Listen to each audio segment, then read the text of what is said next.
Job को उत्पन्न करने का काम हम और आप लोग ही कर सकते हैं। हमें कौन से गाड़ी पर चढ़ना है, हमें किस क्लास में सफर करना है, हमें कौन सी पानी पीना है, हमें कौन सा मेडिसिन यूज करना है, हमें कहां पढ़ाई करना है, ये सब एक बिजनेसमैन डिसाइड करता है। कौन सा फॉर्मूला है जिसे हम और आप नहीं जानते हैं लेकिन सिंधी लोग ही जानते हैं, जिस 5 फॉर्मूला पर वो आज सफल हैं, उसी पर हम बात करेंगे। दोस्तों ये हम क्यों बात कर रहे हैं? क्योंकि कुछ किए बिना जय जयकार नहीं होता।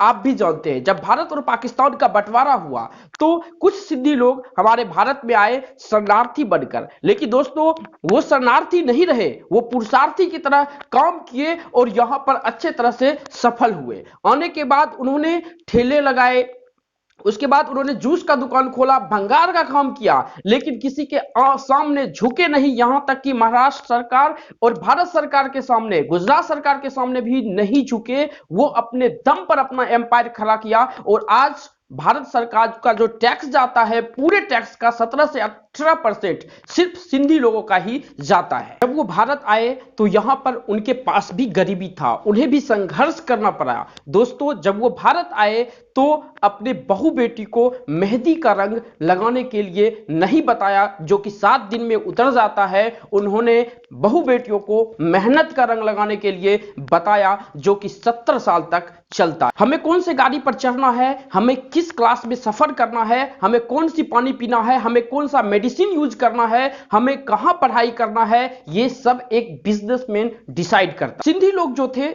बहुत कम संख्या में भारत में आए और आपको एक कहानी पता होगा कि मुंबई में एक स्थान है उल्लासनगर। उल्लासनगर में जब इन्होंने बिजनेस को एक्सटेंड किया, वहां पे कुछ कम्युनिटी रहती है, जब इन्होंने बिजनेस को एक्सटेंड किया तो वहां पे मेड इन यूएसए लिखते थे।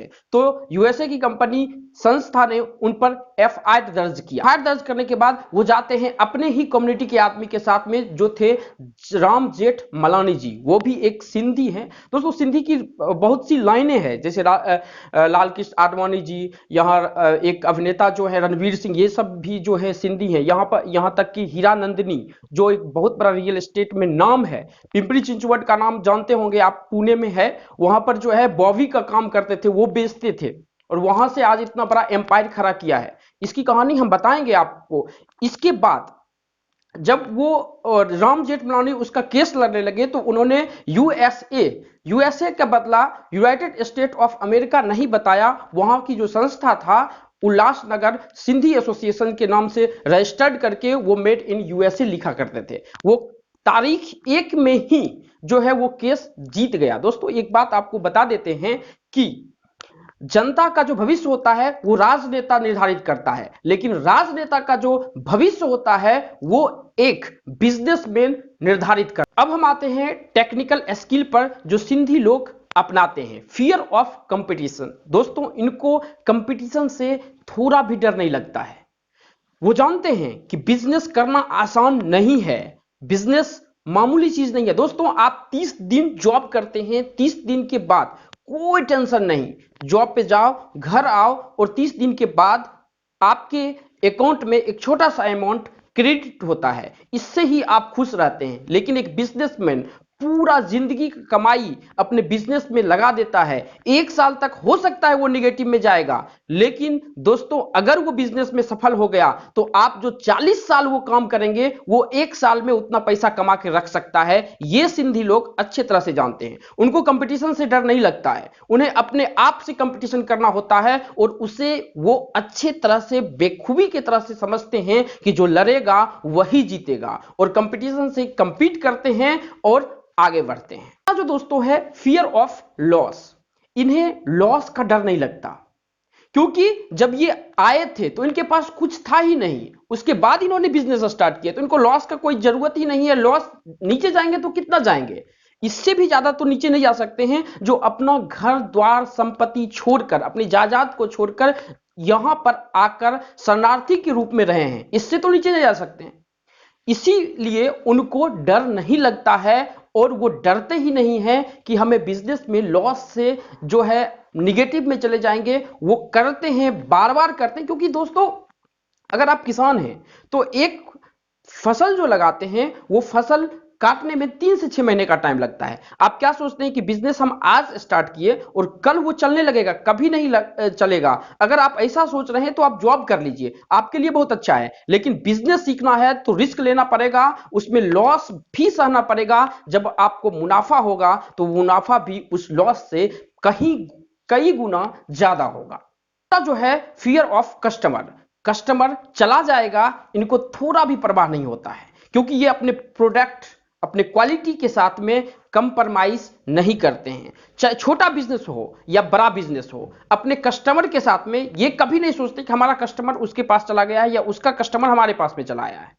ये अपने डेवलपमेंट पे, मैंने पहले भी बताया कि अपने डेवलपमेंट पे काम करते हैं और उसी के कारण ये सफल होते हैं। जब आप अपने आप से लड़ते हैं, जब आप अपने प्रोडक्ट पे काम करते हैं, अपने सर्विस पे काम करते हैं, सही दाम पर, उचित दाम पर अगर कस्टमर को आप सामान देते हैं तो जरूर कस्टमर आपके पास में आएगा, और इसी फिलॉसफी पर वो काम करते हैं और ये 25 पैसा पर भी काम करना शुरू कर देंगे। दोस्तों, इनका मानना है कि एक आदमी से 1 रुपया निकालना बहुत भारी है, लेकिन 4 आदमी से 25 पैसा निकालना बहुत आसान है, जिसके कारण ये बिजनेस में सफल होते हैं। और अगर आप बिजनेस करना चाहते हैं तो एक चीज हम आपको इसमें आपके लिए बता देते हैं कि कोई ऐसा प्रोडक्ट बनाइए, एक ऐसा सर्विस बनाइए जो आपको पूरे वर्ल्ड में नहीं जाना है, अपने देश में रहना है और 130 करोड़ की जनता है, वहां पे आपको सिर्फ 5% से 10% पब्लिक पर वो प्रोडक्ट और सर्विस पहुंचा देना है। ऑटोमेटिक आप अमीर की श्रेणी में आ जाएंगे, ये मेरा वादा है।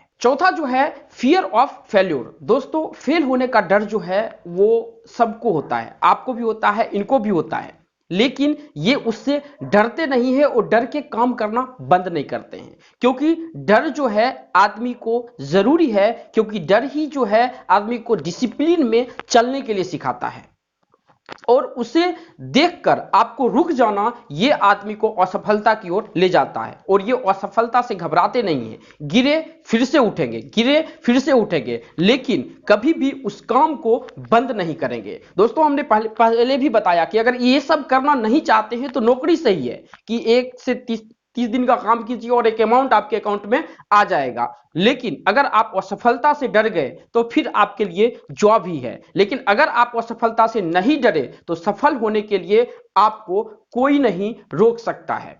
इसके बाद हम एक चीज और बता देते हैं कि दोस्तों, जब पूरी कमाई आपका दांव पे रहता है, 2 साल 3 साल बिजनेस कर रहे हैं, 2 साल 3 साल काम कर रहे हैं किसी बिजनेस में और पैसे नहीं आ रहे हैं, और उस वक्त जो आदमी के पास में बीतता है वो एक बिजनेसमैन ही समझता है, और उस परिस्थिति से जो निकलता है वही 200-300 आदमियों का एम्पायर खड़ा करता है, 200-300 आदमियों का जो है पेट पालने का काम करता है। वो पावर एक बिजनेसमैन के ही पास में होता है, जो दूर के आने वाली जो असफलता हो या सफलता हो उसको अच्छी तरह से समझ सके, क्योंकि ये चीज जो है बिजनेसमैन ही अच्छी तरह से समझता है, और इस चीज में सिंधी लोग जो होते हैं बहुत ही माहिर होते हैं। पांचवा जो है फियर ऑफ सिलेंडर। दोस्तों, कभी भी शर्म नहीं करना चाहिए कि हम ये छोटा काम कर रहे हैं। जब ये भारत आए तो वहां पर छोटा छोटा काम करके इन्होंने बड़ा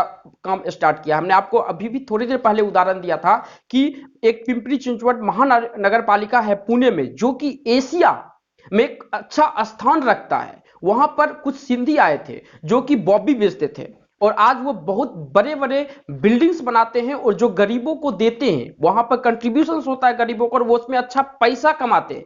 वो देने का तो गरीबों का है, लेकिन वहां पे अच्छा पैसा एक्वायर करते हैं। इसकी भी हम एक केस स्टडी आपको इस पर देंगे कि कैसे वो सफल हुए, कैसे उन्होंने इसमें अपना एम्पायर खड़ा किया रियल एस्टेट में। दोस्तों, ये कभी भी शर्म नहीं करते हैं, और कहावत भी है, जिसने किया शर्म उसका फूटा करम। तो ये चीज जो है अपने आप को अंदर लाना होगा कि कभी भी शर्म नहीं कर। हो सकता है हमारे पास में पैसे नहीं हो, आज तो आप जो चाय पीते हैं वो भी एक बिजनेसमैन ही डिसाइड करता है कि आप कौन सा चाय पिएंगे, उसमें कौन सी चाय पत्ती डालेंगे। तो अगर आप बिजनेस करना चाहते हैं तो इस प्रिंसिपल पे अगर आप काम करते हैं, सिंधी का जो प्रिंसिपल 5 बताया, अगर आप इस प्रिंसिपल पे काम करते हैं तो अच्छी तरह से समझ सकते हैं। हमारे भारत की कुछ कम्युनिटी ऐसे हैं जैसे कि मारवाड़ी हुए, गुजराती हुए या सिंधी हुए, ये लोग जो है बिजनेस में ही अंदर घुसे रहते हैं।